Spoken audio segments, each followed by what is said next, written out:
très bien, on a mis en place du coup la connexion via Google et GitHub. Maintenant, on va voir comment on peut gérer la connexion via le credential provider, c'est-à-dire via une adresse email et un mot de passe que l'utilisateur va rentrer. Donc pour ça, on va utiliser une BDD et on va utiliser Firebase. Donc rendez-vous sur Firebase et vous allez tout simplement vous créer un compte, c'est gratuit. Et on va ici créer un projet tout simplement. Donc ici, je vais l'appeler Next Hot App, mais vous l'appelez comme vous voulez. Et je vais donc cliquer sur continuer. Il va nous demander si on veut utiliser Google Analytics. Ici, on va le désactiver. Et on va donc créer le projet. En attendant qu'il crée notre fameux projet, on va se diriger dans le dossier app ici. Et on va se créer un dossier que l'on va appeler DB. À l'intérieur donc, on va se faire un fichier que l'on va appeler Firebase config.js. Hop. Et hop. Nickel. On se met ça de côté et ici donc on va cliquer sur continuer.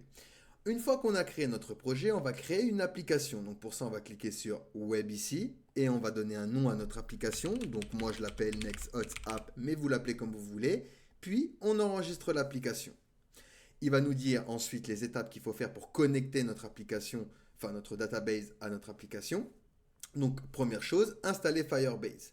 Donc, je prends la commande, j'ouvre mon terminal, je vais aller bien dans le dossier Next Hot App. Donc, ici, je fais un CD, Next Hot App, ou alors un clic droit, ouvrir dans le terminal intégré. Puis, je fais la commande npm install, donc Firebase, pour installer Firebase dans mon application.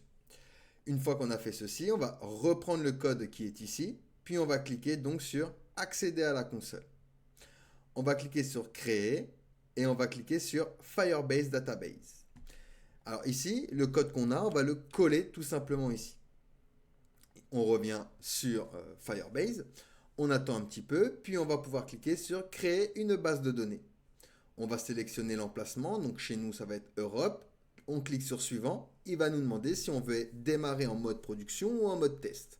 On va démarrer en mode test pour qu'on puisse écrire et lire les informations et on aura 30 jours. Bien sûr, ces règles, on peut les changer, d'accord? Mais ici, de base, on aura 30 jours, d'accord? Le time stamp date ici correspond à 30 jours.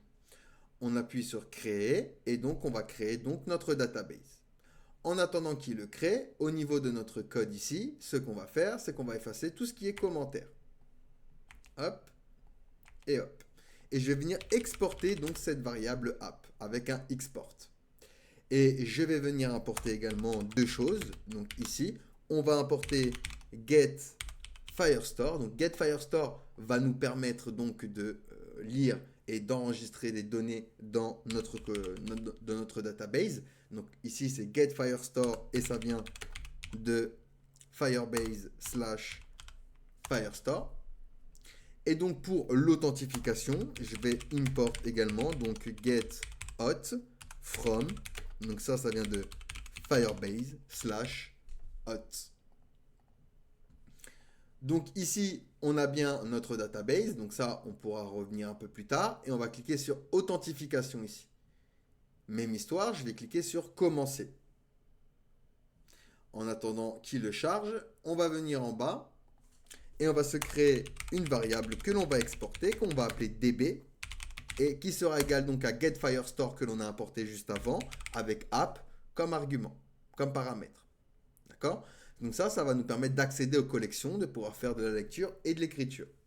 Et pour l'authentification, on va faire un const hot qu'on va exporter également, est égal donc à la fonction getHot, et pareil, je vais placer app à l'intérieur comme paramètre.